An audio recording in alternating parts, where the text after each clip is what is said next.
And to shed more light on the latest issues, we are going to be having with us over the phone Dr. Asma El-Zaini, the Senior Fellow at the Global Peace Institute. Good afternoon to you, Dr. Asma.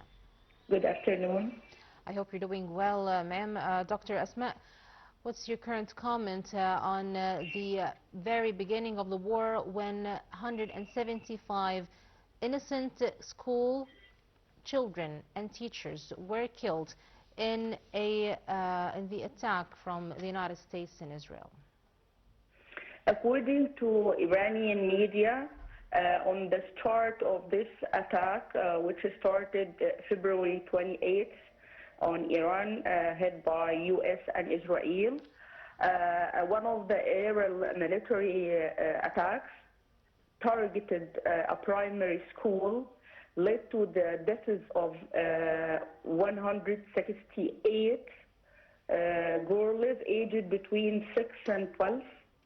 After that, Iran on March 23, Tuesday, requested an urgent debate by the UN Human Rights Council, and the discussion was open for media today, Friday. Yes, Dr. Asma, in a recent Pentagon briefing in the past weeks, the Secretary of War of the United States, Pete Hegseth, was asked about this attack and asked, how does this serve the war at all? How does bombing a children's school, an elementary school, would actually make any good to the war? And he said they are investigating the issue, and definitely the United States wouldn't purposely target such property. What's your comment, please?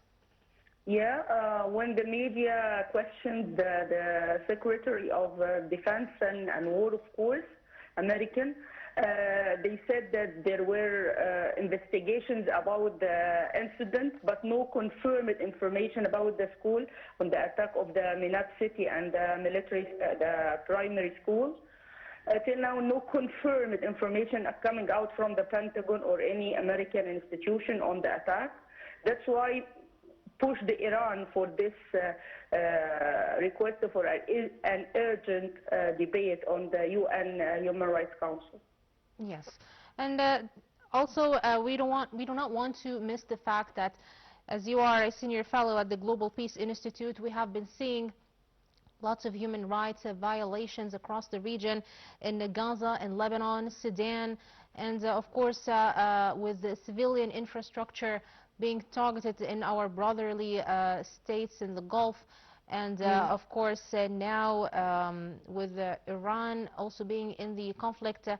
What are we expecting and anticipating in the following times in regards to protecting human rights? Are there going to be any kind of new initiatives or pacts that would ensure that human lives are saved instead of this chaos?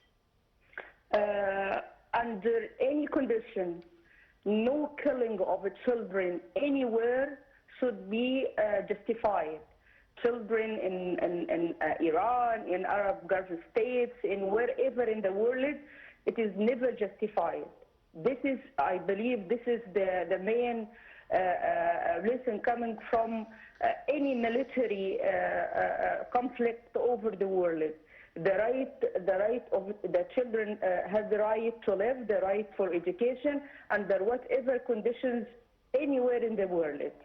In Lebanon, in Iran, in Gaza, in whatever in place, this is a right that is given to every human under international humanitarian law and international human rights law.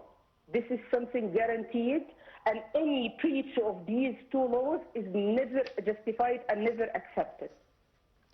Yes, Dr. Asma, thank you so much for being with us on Now TV International. We had the pleasure to talking and speaking to you about this and giving us more insights on human rights. Dr. Asma El-Zaini, the Senior Fellow at the Global Peace Institute. Thank you once more.